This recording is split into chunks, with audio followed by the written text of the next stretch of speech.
Puzzles. Welcome to ladies and gentlemen. Hello to the chicos and the chicas. It's to practice calculation, which many of my students desperately need, by the way. And that tells me that a lot of people do need this kind of thing, where you need to calculate like crazy.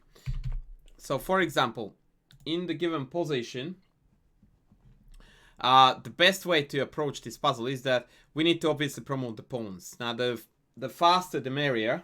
The more the merrier, but here the faster the merrier. We need to go f7. This is the only forcing move that creates an instant threat of king g8 and promotion, and so black must respond. The only appropriate response to this is king here. Now we go king g8. No, I'm lying. We are taking this. Now we are creating a secondary threat of king g8, and then the pawn rolls in, because for example, if I play here, king here, now I can't drop back. I have to put the bishop here to monitor f8, and then the other pawn rolls in. For this reason, in this position, black must capture this. And now it looks like an easy draw for black, because if we go king g8, then after bishop here, promote takes, the king just comes down and eats the pawn. Oh! Olims, greetings from Uruguay. I read that for Hungary for some reason, and I talked to you in Hungarian. You must have been very confused. Hola, señor. And so, the second part of the trick is that when this position occurs, f7, king here, takes, king here, and bishop g7. This is when we need to notice that this is actually a Zugzwang scenario, or almost a Zugzwang scenario. And if we play here g4, now black is restricted to one move and one move only that doesn't lose. And that is king g6. And now after g5, the picture is complete. And black is done. Black is done, no moves left. The bishop can't go here because we take, can't go there because we take. Any other bishop move allows promotion, whereas the king can't go to either of these squares. It's illegal because the pawn covers those squares. And if I go anywhere else with the king just takes g7, and then we have a queen. Now, the way how you guys should be using this in your exercises and in your practice is to do exactly the opposite to what I have done then.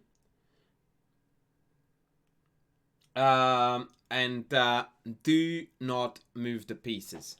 The whole concept is based on solving easy studies like this, is to try to visualize things and to calculate it out, because it's a calculating exercise.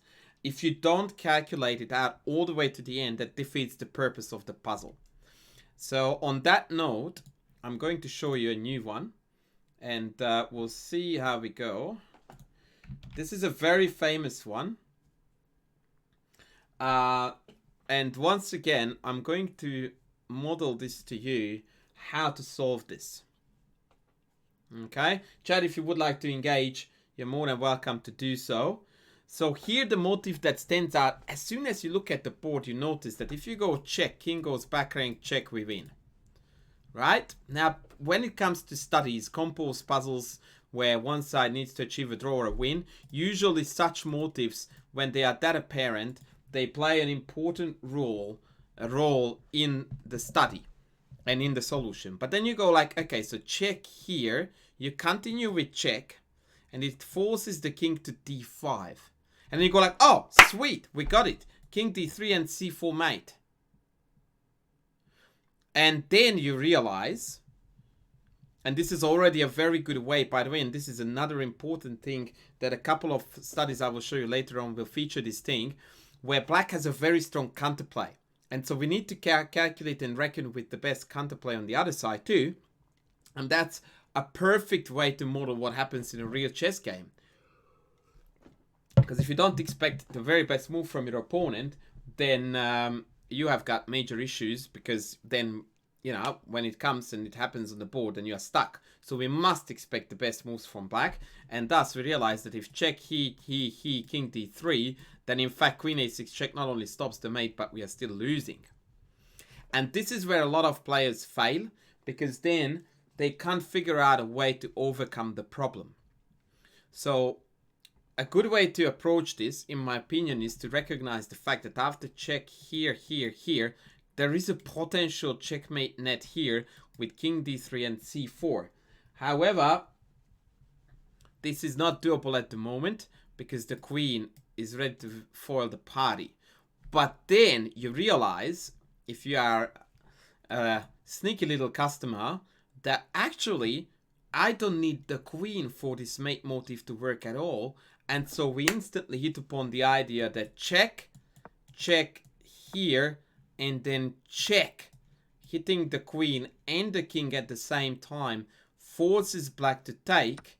And after king d3, there is no stopping of c4 checkmate. Now that is a breathtakingly beautiful puzzle. And one that I really, really like to use in my coaching, because it forces you to visualize things correctly. Because what it forces, for example, a lot of people fall short with this puzzle because when they calculate this line, in their head the pawn stays on f4. So when they go up here, they think that in the final position queen g6 is a check. So these are the little things that you get to practice here. It's one straight forcing line. It's check, check, check, check, check, and then a silent move in the end. So it's really not that hard to calculate. So the crux of the matter is whether you find this or not.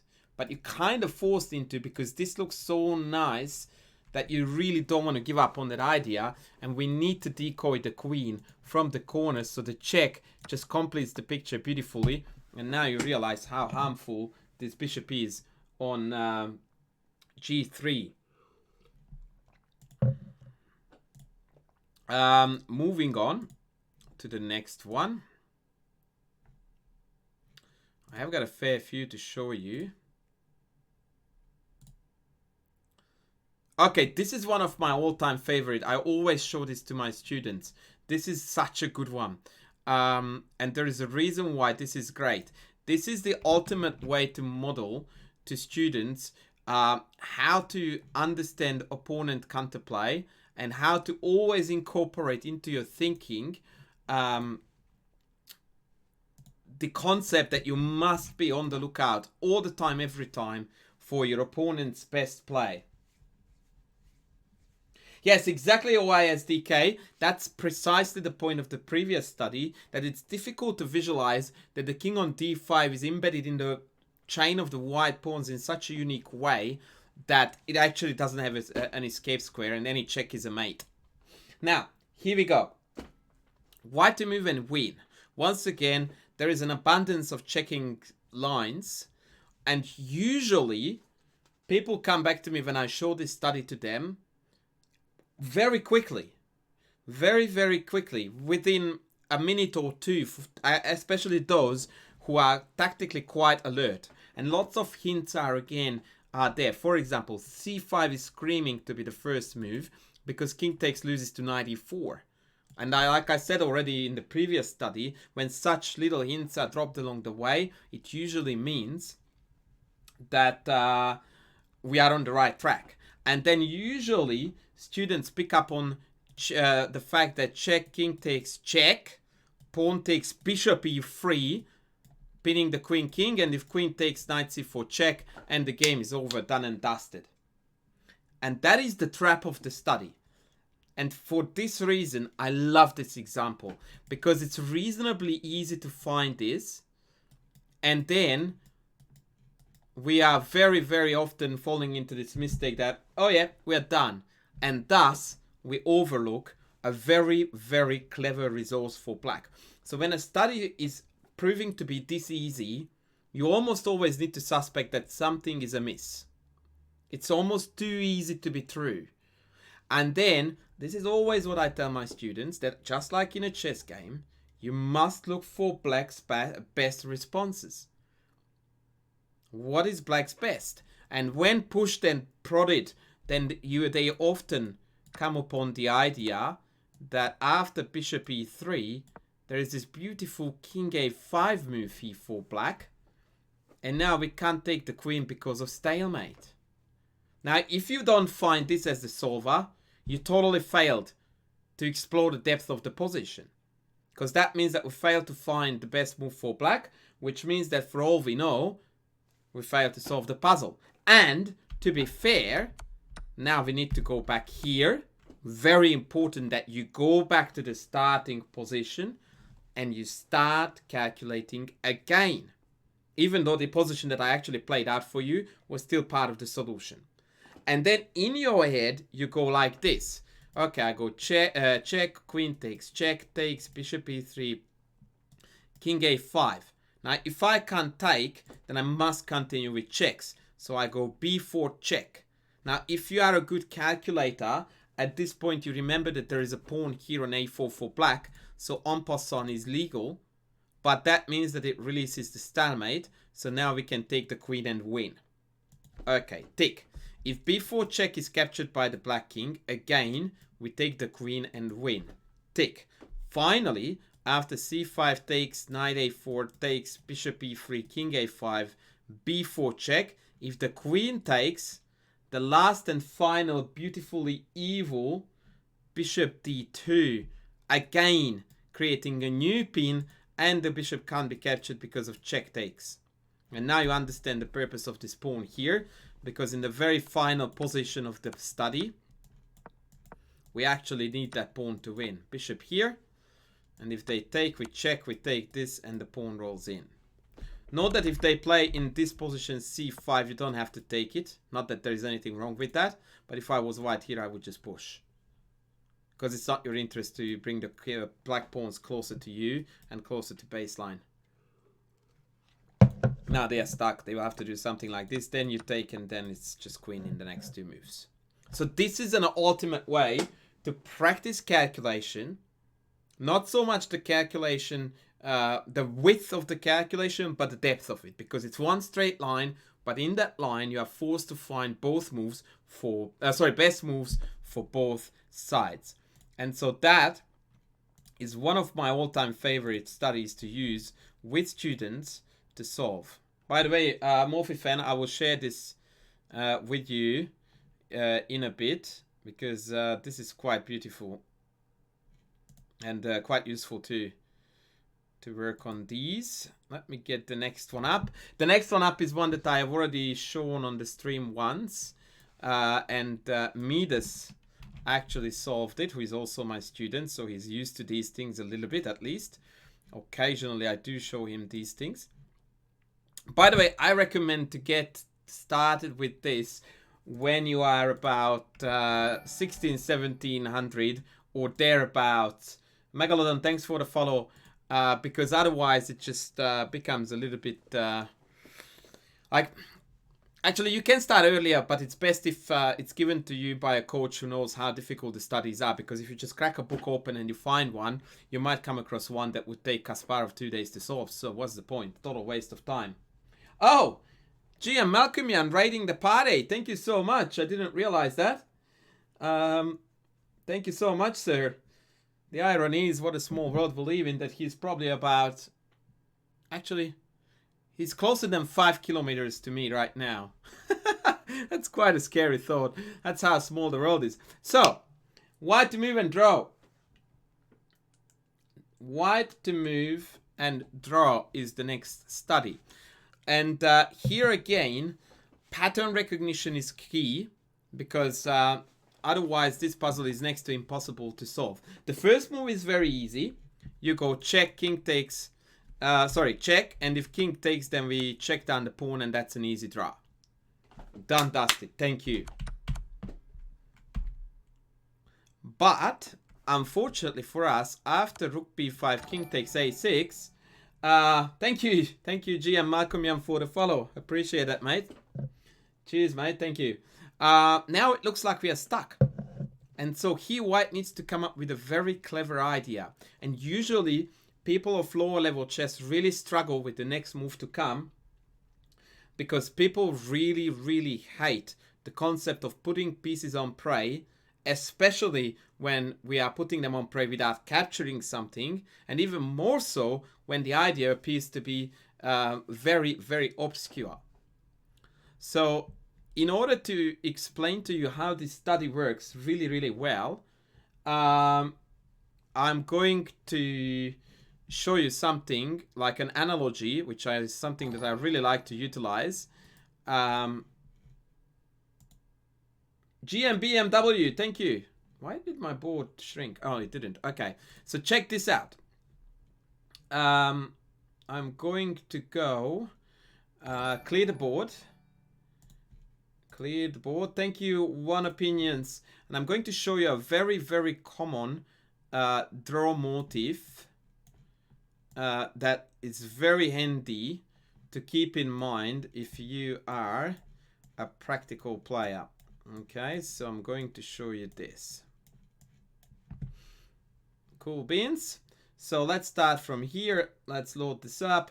So if you look at the position, you go like, oh, okay, we're getting mated. But then white has this. Check, check, and check.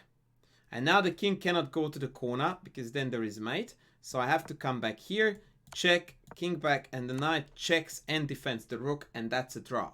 Now, if you have ever seen this drawing procedure, then you can apply your knowledge to this situation where you can't help but remember that, yeah, there is this knight maneuver where the knight keeps on checking, and we are already ready to execute this, but the rook is hanging.